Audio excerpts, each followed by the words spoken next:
I still get called that to this day," says the Ayrshire-born actress who found fame in the fondly remembered Philadelphia cheese TV adverts of the late 80s and 90s. "I am the cheese girl. I love the word girl now, it makes me feel young," chuckles Sara, who turns 56 on Tuesday, 22/3. "Technically I'm the cheese lady. Others know her best as Laura, the first bride in 4 weddings, and then there are people, okay men, who remember her vividly as Fatima, the alluring belly dancer in 1992's Carry On Columbus. I enjoyed that belly dance," Sara laughs. "It was quite difficult, though.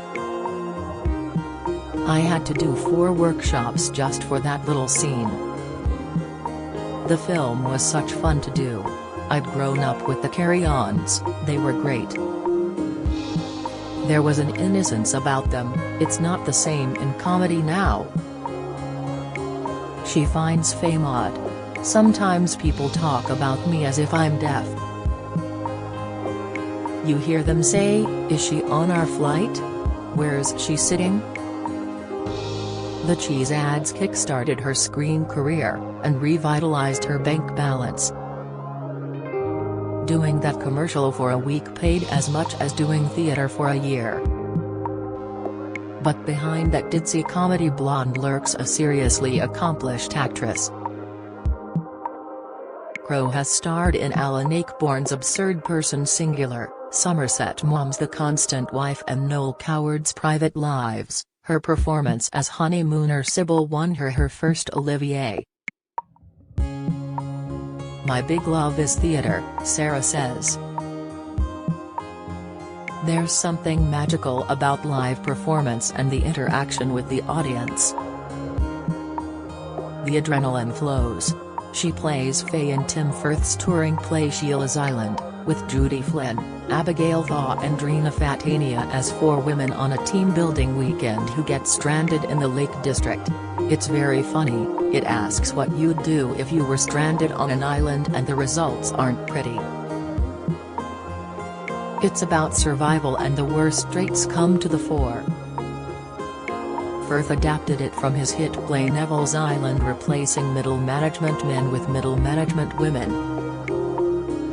He didn't change an awful lot. The emotions and situation are the same. Faye is the equivalent of Martin Clunes's Roy. It's Crowe's first theatrical tour since COVID struck. "A job got cancelled and I was thrown into a void," she recalls. "I thought, okay, I'll learn Italian and bake cakes. Of course, I didn't do any of that. Instead, she wrote a comic adaptation of Conan Doyle's The Hound of the Baskervilles, which played to socially distanced audiences last summer. She and Stefan Bednarchik played all the parts. It went very well, it was very funny. We needed a laugh back then, we still do." Laughter was a staple part of Sara's early years. Her parents left Scotland when she was 4 because her father Alan had to move around for work. The family, she has 2 older sisters, finally settled in Guildford, Surrey.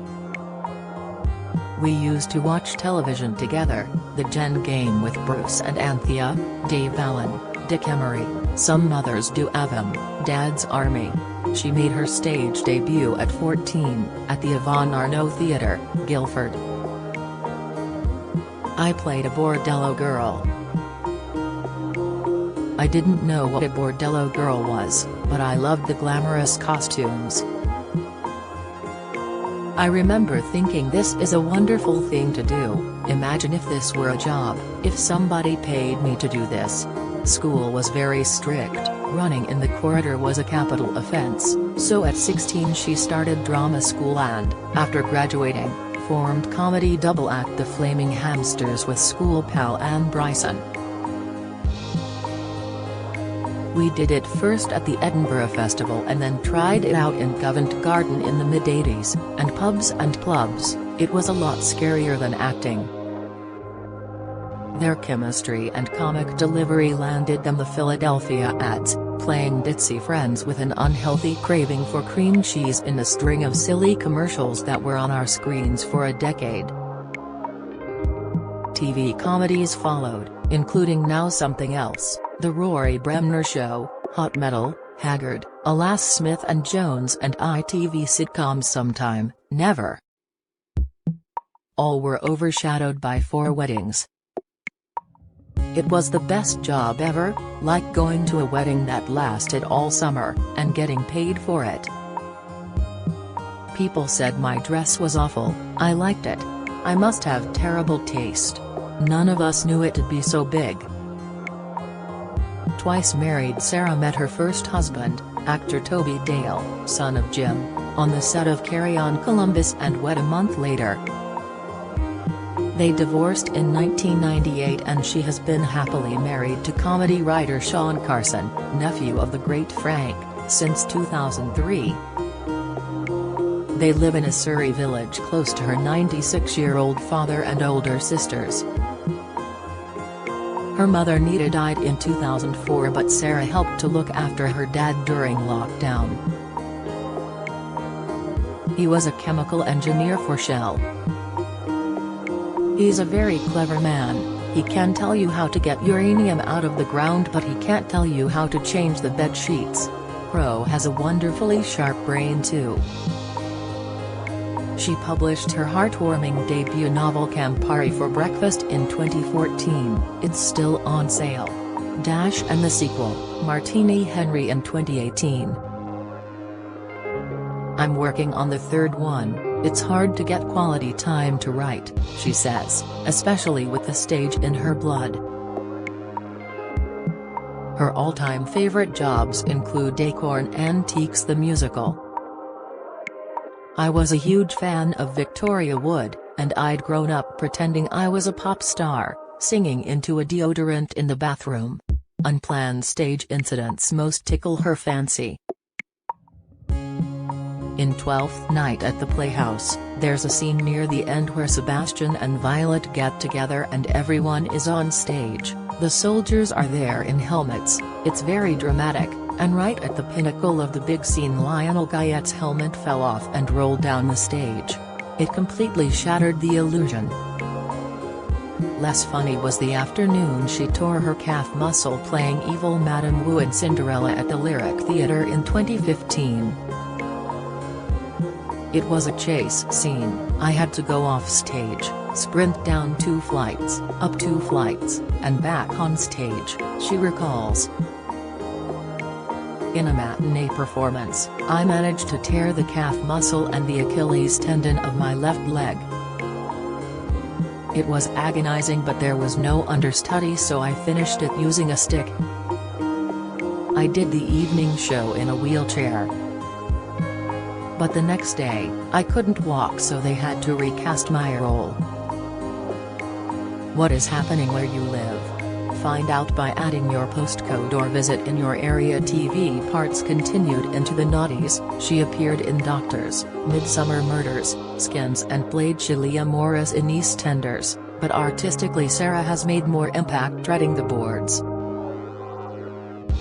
Off work, she loves taking long walks through the stunning Surrey hills with her dog, Nellie. She's a bit of everything, part collie, part spaniel, part whippet, part cat, part fox. She also enjoys bluegrass, Dolly Parton, old country music. My dad goes to bed with bagpipes blaring out. Amazing Grace on the bagpipes is so rousing, it gets me every time. I'm quite a hermit, I like nesting. I love reading and writing too. I've been writing since before I wanted to act. As a child, I was quite self-contained. After this tour, I'm going to work on the book, and there are theatre possibilities for next year, if they happen.